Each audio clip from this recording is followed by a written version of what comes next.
Okay,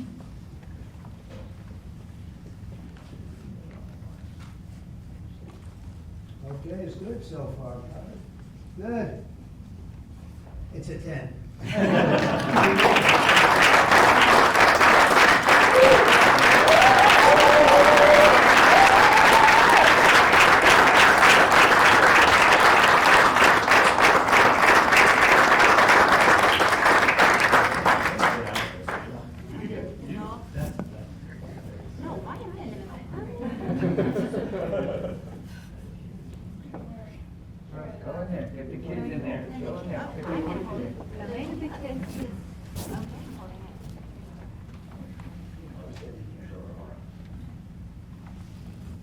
Over here, please.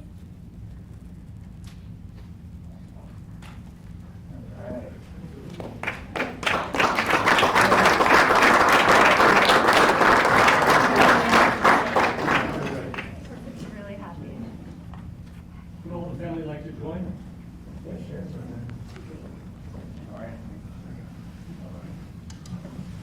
Please place your left hand on the Bible and raise your right. Repeat after me. I, Robert F. Kennedy Jr., I, Robert F. Kennedy Jr., do solemnly swear do solemnly swear that I will support and defend that I will support and defend the Constitution of the United States the Constitution of the United States against all enemies, against all enemies, foreign and domestic, foreign and domestic, that I will bear true faith and allegiance to the same, that I will bear true faith and allegiance to the same, that I take this obligation freely, that I take this obligation freely without any mental reservation without any mental reservation or purpose of evasion, or purpose of evasion, and that I will well and faithfully discharge and that I will well and faithfully discharge the duties of the office the duties of the office on which I am about to enter. on which I'm about to enter. So help me God. So help me God. Congratulations, Mr. Secretary.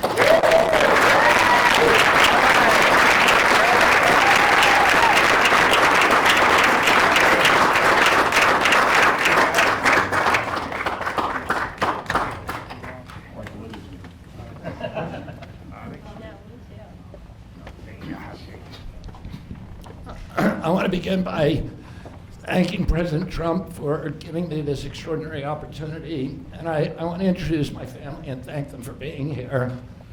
My wife Cheryl, my cousin Anthony Shriver, my daughter Kik, my other daughter Kira, Carolina Shriver, Joey Shriver, Jackson Hines, and Amaryllis Kennedy.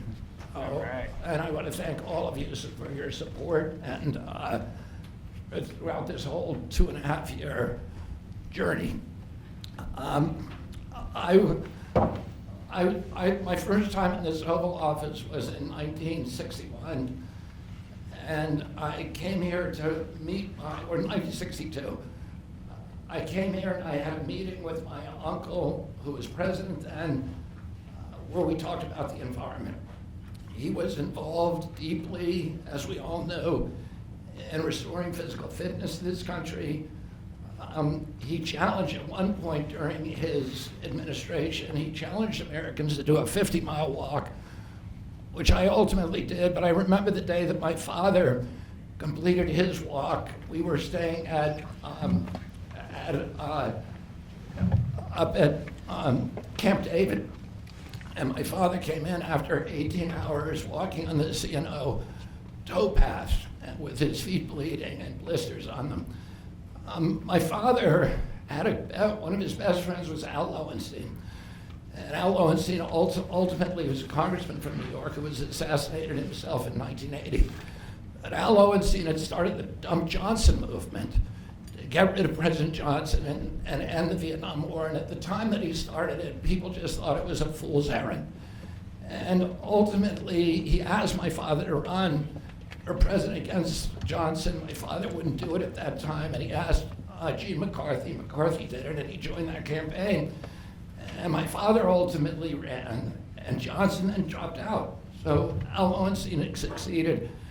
And although Al Lowenstein was on the other side now, running against my father with Gene McCarthy, my father wrote him a note, a quote from Emerson, where he said, if a single man plant himself firmly on his own ideal and there abide, the whole wide world will come around to him.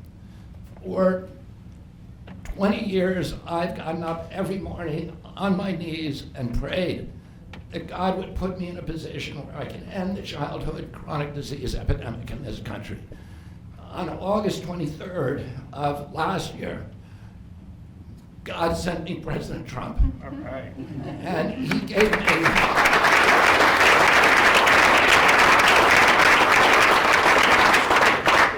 he's now given me, he's kept every promise that he's made to me. He's kept his word in every account and gone way beyond it. I'm so grateful to you, Mr. President. A lot of people told me that I couldn't trust President Trump, that I better get it in writing. And we did a handshake, and everything that he told me he was going to do, he has done. Right. And I'm so grateful to him, and I've told you before, I genuinely believe that you are a pivotal historical figure, and you are going to transform this country at a time when we see all of the indicia of democracy now in tatters in our country. We see the rise of the military-industrial complex, the rise of totalitarianism, these attacks on our Constitution, and this breathtaking epidemic that is disabling our people. President Trump has promised to restore the American dream in this country. A healthy person has 1,000 dreams. A sick person only has one. 60% of our population has only one dream, that they get better. President Trump has promised that he's going to restore America's strength. But we can't be a strong nation if we have a weak citizenry. If people are sick, 60% of our people are sick, 77%, as President Trump mentioned, of our children cannot qualify for military service. And we need a man on a white horse now.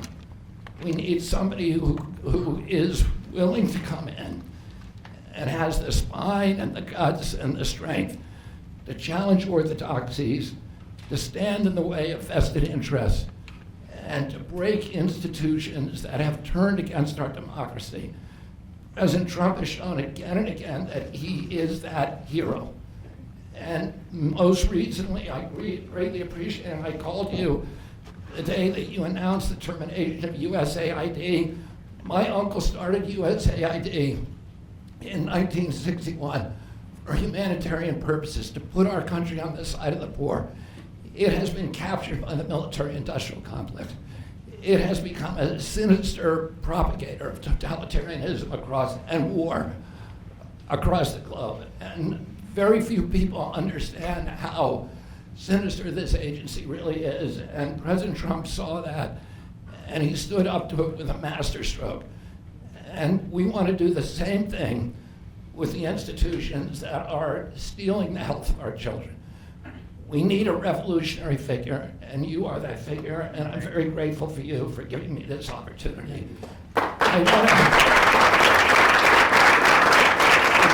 want to recognize some of the allies that I've had in this battle for a long time: Senator Rand Paul, Senator Ron Johnson, Senator Roger Marshall, Marjorie Taylor Greene, and Buddy Carter, who've all been champions of the MAHA agenda before I even came along.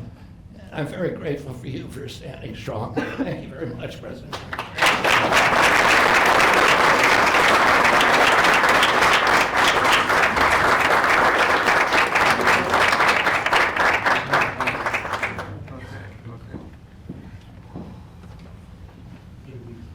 Mr. Secretary, I'd like to ask, what plans do you have immediately at HHS now that you're sworn in? He's going to be running it. He's going to do a great job. What would you like to That's see my to do plan. first? We're going to find out a lot of secrets that have been maybe kept from us, but he's going to come up with some solutions to some big problems, self problems. I think he's going to go down on the record books. I really have confidence. This group has great, even Rand has confidence.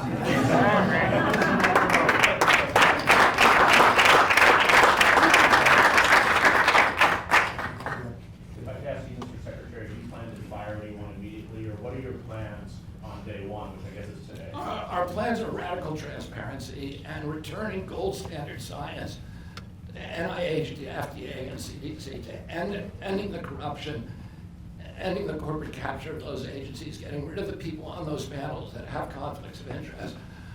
So we can do unadored and unimpeded science rather than the kind of product that is coming out of those agencies today.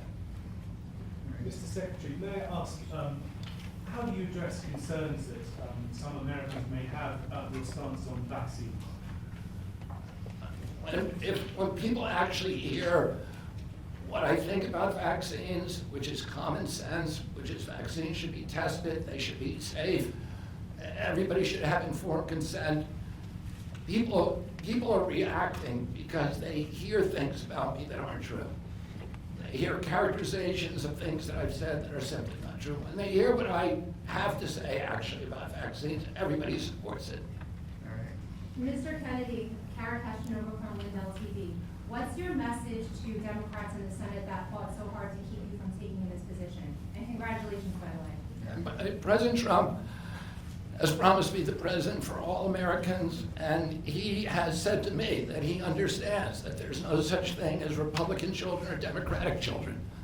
All of our children need to be protected, and whether you're in a blue state or red state, I'm going to do everything I can to work with you, whether you're Democrat or Republican, to restore child's health in this country. Mr. Secretary. Great job. Great job. Thank you all very much. All right, guys, thanks, guys. Let's go, guys.